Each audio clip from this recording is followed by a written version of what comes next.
Welcome back to our channel, जहां आज के एपिसोड में हम परमुटेशन कॉम्बिनेशन के फिफ्थ लेक्चर को स्टार्ट करने वाले हैं, जिसमें मैं IDOL as well as regular ये दोनों के दोनों जो स्टूडेंट्स हैं उनके एज पर बोर्ड सिलेबस के जो कॉम्बिनेशन के पार्ट के क्वेश्चंस हैं उन्हें सॉल्व करने वाला हूँ। एडिशनली अगर आप किसी और बोर्ड से भी हैं या फिर साइंस स्टूडेंट भी हैं तो बेसिक कॉन्सेप्ट्स के लिए इस वीडियो को रेफर कर सकते हैं। इसके पहले मैंने ऑलरेडी कॉम्बिनेशन परमुटेशन पे वीडियोस बना रखे हैं, जिसकी लिंक आपको डिस्क्रिप्शन में मिल जाएगी। उसे बेस क्लियर करने के लिए प्लीज़ एक बार चेकआउट कर लीजिएगा, उसके बाद इस वीडियो पर कंटिन्यू कीजिएगा। तो पिछले ही वीडियो की तरह मैं इस वीडियो में भी कॉम्बिनेशन के फर्दर सम्स को सॉल्व करने वाला हूँ, जो कि FI बीकॉम का as per board syllabus IDOL का जो सिलेबस है उसके हिसाब से क्वेश्चन है। आइडल कह सकते हैं आप, रेगुलर भी स्टूडेंट तो आप रेफर कर सकते हैं। तो 8 सम पढ़ता हूँ आपके लिए मैं। 10 candidates appear for an interview. The selection committee has time to interview only 6 candidates. Find the number of ways of selecting the candidates. Permutation combination का मैंने फॉर्मूला ऑलरेडी लिख रखा है और मैंने पहले ही आपको बता दिया था कि परमुटेशन कॉम्बिनेशन मेन चीजें हैं एन और आर। एन मतलब नंबर ऑफ ऑब्जेक्ट और आर मतलब अवेलेबल स्पेस या फिर अवेलेबल सीट्स कह सकते हो आप, और कॉम्बिनेशन होता है सिलेक्शन। यहाँ हमें कहा जा रहा है कि 10 लोग हैं हमारे पास इंटरव्यू देने के लिए, जिसमें से जो कमिटी है सिलेक्शन कमिटी उसके पास सिर्फ इतना ही टाइम है कि वो सिर्फ 6 लोगों का ही इंटरव्यू ले सके। ठीक है, 8 क्वेश्चन के हिसाब से एन यानी कि नंबर ऑफ ऑब्जेक्ट कह सकते हैं आप, वो है 10, जिसमें से आर यानी कि अवेलेबल सीट्स 6 जन का ही सिलेक्शन किया जा सकता है, सेलेक्ट किया जा सकता है इंटरव्यू देने के लिए। तो मेरे पास एन है, मेरे पास आर है। आपको यही दोनों का सिलेक्शन करना आना चाहिए। अगर नहीं आता है तो क्या करें सर? अगर नहीं आता है तो नॉर्मली देख लीजिए कि पूरे क्वेश्चन में जो 2 नंबर्स दिख रहे हो तुक्के के लिए कह सकता हूँ, तो वो जो 2 नंबर्स हैं उसमें से जो बड़ा नंबर है वो हर बार आपका एन होगा, एन यानी कि नंबर ऑफ ऑब्जेक्ट, और जो छोटा नंबर है वो होगा आपका R which is available seats. मुझे 10 लोग, मेरे पास 10 लोग हैं जिसमें से मैं सिर्फ 6 ही लोगों का इंटरव्यू ले सकता हूँ। एन 10 लोग और 6 लोगों का इंटरव्यू, अवेलेबल सीट्स 6। एनसीआर का नॉर्मल फॉर्मूला अप्लाई करेंगे जो कि मैंने ऑलरेडी लिख के रखा है। एन है मेरा 10 और आर है मेरा 6। एन फैक्टोरियल यानी कि 10 factorial upon R factorial which is 6 factorial into N minus R factorial. यही फॉर्मूला आप लोग कब से सॉल्व करते आ रहे हैं, इसी फॉर्मूला से। 10 minus 6 is 4 factorial.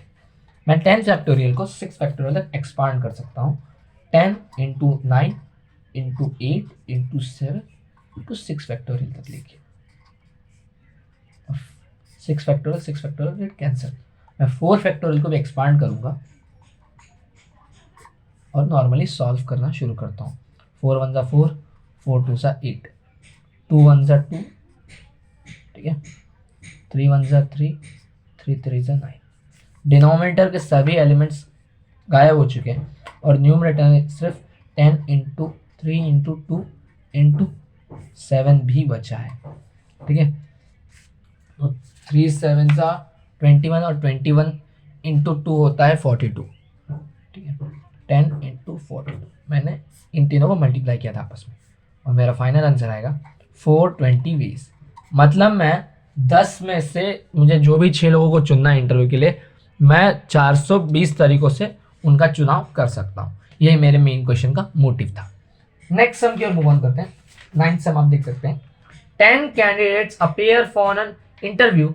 2 candidates are disqualified as they did not bring necessary documents, and the selection panel has time to interview only 5 people. In how many ways can this be done? अब देखिए, according to question मैंने question का data लिख रखा है कि मेरे पास 10 peoples थे जिसमें से 2 लोग डिस्क्वालीफाई हो चुके हैं ऑलरेडी, क्योंकि उन लोगों के पास नेसेसरी डॉक्यूमेंट्स नहीं है। इंटरव्यू के लिए कुछ डॉक्यूमेंट्स लगते हैं, तो वो उन 2 लोगों ने डॉक्यूमेंट्स लाए, तो उन लोगों को पहले से ही डिस्क्वालीफाई कर दिया गया। मुझे कहा गया है कि मेरे पास सिर्फ इतना ही टाइम है कि मैं सिर्फ 5 लोगों का इंटरव्यू ले सकूँ, सिर्फ 5 लोगों का इंटरव्यू ले सकूँ। मतलब मैं अवेलेबल प्लेस है मेरा 5 विच इज़ आर। ठीक है, और अब इसके बाद मेरे पास कितने कैंडिडेट्स बचे जिनमें से मैं 5 लोगों को सेलेक्ट करूंगा। तो मेरे पास अवेलेबल कैंडिडेट्स कह सकते हैं आप, ठीक है, यानी कि n हमारा है 10 - 2, मतलब अब सिर्फ 8 ही लोग बचे। 10 लोग आए ज़रूर थे बट 2 लोग डिस्क्वालीफाई हो गए ऑलरेडी क्योंकि इन लोगों के पास डॉक्यूमेंट्स नहीं थे। मेरा n है 8 और r है 5, मतलब मुझे 8 में से 5 लोगों को इंटरव्यू के लिए चुनना है। इंटरव्यू देने के लिए, इंटरव्यू के जरिए नहीं चुनना, इंटरव्यू देने के लिए 8 में से 5 लोगों को चुनना है। NCR का फॉर्मूला अप्लाई कीजिएगा which is n factorial upon r factorial into n minus r factorial, और इसका जवाब मुझे टेलीग्राम पे ज़रूर दें। ठीक है, ऐसे होमवर्क कर सकते हैं आप लोग। 10th सम पढ़ता हूँ। A committee consist of 4 men and 3 women is to be formed from 7 men and 6 women. Find the number of selection in which a particular man is selected, a particular woman is not selected, a particular man is selected and a particular is rejected. देखिए given data मैंने आपके सामने लिखा है कि number of total man है 7, मेरे पास है टोटल 7 मैन, और नंबर ऑफ टोटल वुमेन है 6, जिसमें से मुझे मतलब इस क्वेश्चन में तो कहा गया कि एक कमेटी बनाई गई है जिसमें 4 आदमी और 3 औरतें हैं। मतलब हमारा मैन के हिसाब से अगर देखें, सिर्फ मैन के हिसाब से, तो हमारा n था 7, मतलब टोटल नंबर ऑफ मैन था 7, और सेलेक्टेड मैन्स का जो नंबर था वो था 4। सेलेक्टेड मैन्स का नंबर मतलब r। वुमेन्स के हिसाब से n यानी कि नंबर ऑफ टोटल वुमेन था 6 और सेलेक्टेड वुमेन्स था 3। हमें कुछ कंडीशंस दी गई है जिसके हिसाब से अ पर्टिकुलर मैन इज सिलेक्टेड। मतलब मान लीजिए कि मैं 7 मैन्स को मानता हूँ M1, M2, M3 and till M7, ठीक है, और वुमेन्स को मानता हूँ W1, W2, W3 till W6। अब क्वेश्चन के अकॉर्डिंग या फिर कह सकते हैं आप कंडीशन के अकॉर्डिंग M1 से लेके M7 तक के बीच में एक ऐसा आदमी है जो फिक्स है कि उसका चुनाव, उसका सिलेक्शन इन 4 लोगों में हो ही जाएगा। मान लीजिए कि M1 जो है उसका सिलेक्शन ये जो कमिटी हम बनाएंगे जिसमें 4 आदमी होंगे उसमें हो ही जाएगा। कमिटी 7 लोगों की बन रही जिसमें 4 आदमी और 3 वुमेन, मतलब 4 जो आदमी है उनमें M1 की एक सीट जो है फिक्स है। ठीक है, तो अब हमें क्या करना है इस सिलेक्शन में, हमें क्या करना है इस सिलेक्शन में कि अब जो हमारे पास 3 सीटें बची हैं, 3 सीटें, M1 तो सेलेक्ट हो गया, तो M2 से लेके M7 तक यानी कि टोटल जो 6 लोग हैं उनमें से हमें इन 3 लोगों का सिलेक्शन करना है। N है हमारा 6, मतलब जितने लोग बचे, और R यानी कि अवेलेबल सीट्स हैं हमारे 3। ठीक है, तो 4 मैन कह सकते हैं आप लोग एक तरह से, इसकी सीट तो फिक्स है, इसका कोई प्रभाव पड़ेगा नहीं।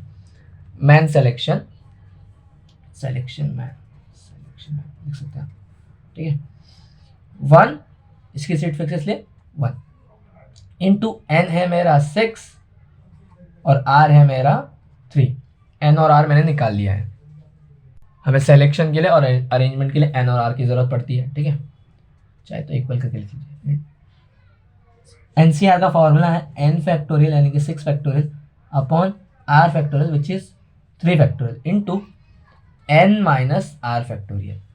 n r देख सकते हैं आप। ठीक है, 1 6 factorial upon 3 factorial into 3 factorial. मैं 6 फैक्टोरियल को 3 फैक्टोरियल तक एक्सपांड करूँगा, 6 इंटू 5 इंटू 4 इंटू 3 फैक्टोरियल के जरिए। 3 फैक्टोरियल गेट कैंसिल, और इस 3 फैक्टोरियल को मैं एक्सपांड करूँ तो 3 इंटू 2 इंटू 1, 3 1 ज़ा 3, 3 2 ज़ा 6, 2 गेट कैंसिल, 5 4 ज़ा 20। मैं 3 सीट्स के लिए 6 जो मैन है उनको 20 तरीक़ों से चुन सकता हूँ, जो बची हुई 3 सीटें थी। ठीक है, लेकिन ये तो सिर्फ मैन्स के हिसाब से हुआ सिलेक्शन। इसके अलावा देखिए मैंने कहा था कि, और क्वेश्चन में भी कहा गया था कि जो टीम, जो कमिटी बन रही है उसमें 4 मेंस के साथ साथ 3 वुमेन्स भी है। तो अभी हम लोग को वुमेन्स का भी सिलेक्शन करना पड़ेगा, जिसमें वुमेन्स के लिए कोई कंडीशन नहीं है इसमें। तो वुमेन का n भी उतना ही है, वुमेन का n है 6। ठीक है, तो वुमेन्स का n 6 और r, मतलब वुमेन्स कितनी वुमेन सेलेक्ट करना है, 3 वुमेन्स, तो r है 3। यहाँ पे मैं सिलेक्शन के लिए अगर एनसीआर का फॉर्मूला अप्लाई करूँ, एन है मेरा 6 और आर है मेरा 3, तो यहाँ पे एक्चुअल में मेरा आंसर अल्टीमेटली ये देख सकते हैं आप लोग कि 20 आएगा, क्योंकि मैंने यहाँ भी 6C3 का ही जो फाइनल आंसर वो था वो निकाला, विच इज़ 20। ठीक है, अब selection of man and selection of women दोनों मिलके एक कमिटी बनाएंगे, तो टोटल नंबर एंड मतलब होता है मल्टीप्लिकेशन। तो मैंने मैंस का सिलेक्शन निकाला और वुमेन्स का सिलेक्शन निकाला, मैंने मैंस का सिलेक्शन निकाला और वुमेन्स का सिलेक्शन निकाला, बट मुझे क्वेश्चन के अकॉर्डिंग कहा गया था कि जो मैं कमिटी बना रहा हूँ उसमें मैन और वुमेन दोनों का इन्वॉल्वमेंट है, मैन एंड वुमेन। तो मैं 20 तरीकों से मैंस को सिलेक्ट कर सकता हूँ और 20 तरीकों से ही वुमेन्स को भी सिलेक्ट कर सकता हूँ। तो टोटल नंबर ऑफ सिलेक्शन मेरा क्या होगा जब मुझे मैन और वुमेन दोनों का साथ में बोला गया हो, दोनों को साथ में, मतलब मैन और वुमेन, तो टोटल नंबर ऑफ सिलेक्शन होगा मेरा total selection of man which is 20 और total selection of women which is also 20। तो 400 वेज से मैं इस कमिटी को फॉर्म कर सकता हूं। Next condition is about a particular women is not selected. अब इस कंडीशन के हिसाब से, जैसा कि मैंने आपको कहा कि जो हमारे पास टोटल 6 वुमेन्स हैं, टोटल 6 वुमेन्स हैं जिन्हें मैंने W1 से लेकर W6 तक मान लिया है, उन 6 वुमेन्स में से कोई एक वुमेन, मान लीजिए वो वुमेन है W1, मतलब फर्स्ट जो वुमेन है उसे हटा दिया गया है, मतलब उसको कंसिडर ही नहीं किया जा रहा है। तो अब हमारे पास कितने वुमेन्स बची सिलेक्शन के लिए, 1 2 3 4 टिल W3, मतलब 5 वुमेन्स बची है हमारे पास सिलेक्शन के लिए। ठीक है, तो हमारे पास फॉर जस्ट वुमेन सिलेक्शन के लिए है 5 वुमेन्स और सेलेक्ट करनी है हमें 3 वुमेन्स। सेलेक्ट का तो नंबर चेंज नहीं हुआ है। ठीक है, सिंपल है ना, यहाँ पे एनसीआर का फॉर्मूला अप्लाई करना है वुमेन्स के लिए। एन है 5, आर है 3, 5 factorial on 3 factorial into 5 minus 3 factorial. NCR का फॉर्मूला नॉर्मली अप्लाई किया मैंने, 5 factorial upon 3 factorial into 2 factorial. 5 factorial को मैं 3 फैक्टोरियल तक एक्सपांड करूँगा और 2 फैक्टोरियल को एक्सपांड करके कोई फ़ायदा नहीं, वैसे उसका आंसर वैसे भी 2 इंटू 1 ही आने वाले। तो मेरा फाइनल आंसर आएगा 10 वेज। ये तो बात हुई कि मैं 10 वेज से वुमेन्स को सेलेक्ट कर सकता हूँ, बट मेंस का क्या, क्योंकि मैन का भी सिलेक्शन चाहिए ना एक कमिटी के लिए, तो मेंस में कोई कंडीशन नहीं है, तो मेंस के एन और आर में कोई फर्क नहीं पड़ेगा। टोटल मेरे पास जो ओरिजिनली 7 मेंस थे, मुझे उनमें से 4 मेंस को यहाँ भी सेलेक्ट करना पड़ेगा, मैंने आपको ऑलरेडी क्वेश्चन में बताया। तो यहाँ पे एनसीआर का फॉर्मूला अप्लाई कीजिए, 7 factorial upon 4 factorial into 7 minus 4 which is 3 factorial. 7 factorial को मैं 4 फैक्टोरियल तक इम्प्लिसिट या फिर कह सकते हैं एक्सपांड कर दूंगा।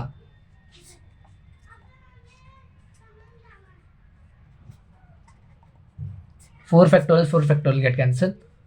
3 फैक्टोरियल का अगर मैं एक्सपांड करूं तो वो आएगा 3 इंटू 2 इंटू 1, 3 1 ज़ा 3, 3 2 ज़ा 6, 2 2 get cancel, my answer will come 35 is. मैं इस बार 5 में से 3 वुमेन्स को 10 तरीकों से सेलेक्ट कर सकता था और 7 में से 4 आदमियों को 35 वेज से, बट मुझे दोनों का साथ में पता करना है कि दोनों को अगर मैं साथ में सेलेक्ट करूं तो मुझे कितने वेज करने पड़ेंगे। तो टोटल नंबर ऑफ सेलेक्शन क्या होगा मेरा, selection of women and selection of man which is 350 ways से ये चीज मैं कर सकता हूं। अब जो third and the last condition है वो ये है कि a particular man is selected, जैसा कि हम लोग ने पहला कंडीशन देखा था, and a particular is rejected. मतलब जो हमारे पास टोटल 7 लोग थे या फिर कह सकते हैं 7 आदमी थे, उनमें से जो M1 है, एग्जांपल दे रहा हूँ, इनका सिलेक्शन हो चुका है, फिक्स है इनका सिलेक्शन पक्का, ये कंपलसरी आदमी थे। ठीक है, तो और एक जो बंदे थे जो कि समझ सकते हैं आप M2 या फिर मैं कहूँ तो M7 जो थे, उसका रिजेक्शन पक्का हो गया था, कि मतलब इसको तो जॉब दी, इसका तो सिलेक्शन करना ही नहीं है। ऐसा हमें अकॉर्डिंग टू क्वेश्चन 4 मैंस को सेलेक्ट करना था, जिसमें से एक सीट तो M1 की फिक्स है, तो इनका कोई टेंशन है ही नहीं, ठीक है। बट बाकी 3 सेलेक्शंस का क्या? बाकी 3 सेलेक्शन भी तो हमें करनी पड़ेगी ना 4 मैंस की, जिसमें से M7 को तो हम सेलेक्ट ही नहीं कर सकते, हम कंसिडर ही नहीं करते, इन्हें हटा दीजिए। तो अब हमारे पास कितने लोग बचे सिलेक्शन के लिए? 1 2 3 4 5, n इज इक्वल टू 5। मेरे पास 5 लोग बचे, जिनमें से मुझे 3 लोगों का सिलेक्शन करना है। n है मेरा 5 और r है इस बार मेरा 3, ठीक है। NCR का फॉर्मूला अप्लाई करके हम मैंस का सिलेक्शन निकाल सकते हैं, ठीक है। NCR का फॉर्मूला आई होप आपको याद होगा, n minus R factorial 5 factorial 3 factorial into 2 factorial. 5 factorial को मैं 3 फैक्टोरियल तक एक्सपांड करके ले गया और मैंने आंसर पाया कि मैं 10 वेज से ये सिलेक्शन कर सकता हूं। बट ये बात हुई सिर्फ अबाउट मैंस, बट अब वुमेन के लिए क्या? वुमेन के लिए यहाँ पे कोई कंडीशन नहीं है, तो वुमेन के लिए वही चीज़ रहेगी कि हमें 5 वुमेन में से हमें 6 वुमेन्स में से किसी 3 वुमेन्स को सेलेक्ट करना है। यहाँ पे फिर से हमें NCR का फॉर्मूला अप्लाई करके वुमेन्स का आंसर निकाला, जो कि आप मुझे टेलीग्राम पे जवाब के जरिए बता सकते हैं। मैंने 10 वेज से मेंस को सेलेक्ट कर लिया और जो जितने वेज से वुमेन्स का आंसर आएगा उन दोनों को जब मैं मल्टीप्लाई करूंगा तो मुझे टोटल नंबर ऑफ सिलेक्शन मिल जाएगा, जिसका जवाब आप मुझे टेलीग्राम पे ज़रूर बताइएगा, ठीक है। जो 11th सम है प्रोफेसर वाला, वो मैंने ऑलरेडी अपने कॉम्बिनेशन की एक वीडियो में कवर अप कर रखा है और उसकी लिंक आपको डिस्क्रिप्शन में जाएगी, उसे ज़रूर एक बार चेकआउट कर लीजिएगा, ठीक है। और जो 12th क्वेश्चन है 8 पर्सन का फ्रॉम 6 मैन एंड 5 वुमेन्स, हमें सेलेक्ट करने एक कल्चरल कमिटी बनाना 8 लोगों का, जिस from 8 person from 6 man and 5 womens. मतलब कि हमारा जो R है, फिक्स्ड R अवेलेबल प्लेस, वो है 8। एक कमिटी के लिए हमें जो मैक्स नंबर चाहिए, या फिर कमिटी जो है 8 लोगों की बनने वाली है, ये हमें पता है। 6 आदमी हैं, 5 वुमेन्स हैं, और इसमें कंडीशंस दी गई है कि हम कितने तरीकों से ये कमिटी बना सकते हैं, जब हमें कम से कम 3 वुमेन्स चाहिए होंगी, या फिर एग्जैक्टली 2 वुमेन्स चाहिए होंगी, या फिर एटमोस्ट 4 मैन चाहिए होंगे। तो ये क्वेश्चन मैं आप पे छोड़ता हूँ, ये खुद से ट्राई कीजिए। अगर आपको डाउट आए तो आप मुझे टेलीग्राम हमारे चैनल पे बता सकते हैं, टेलीग्राम पे मैं इसे सेपरेटली सॉल्व करके आपको ज़रूर बताऊंगा, ठीक है। होप सो कि आपको वीडियो पसंद आया होगा और ये चैप्टर समझ आया होगा। हाँ, तो इस वीडियो को लाइक करें, कमेंट करें और शेयर ज़रूर करें।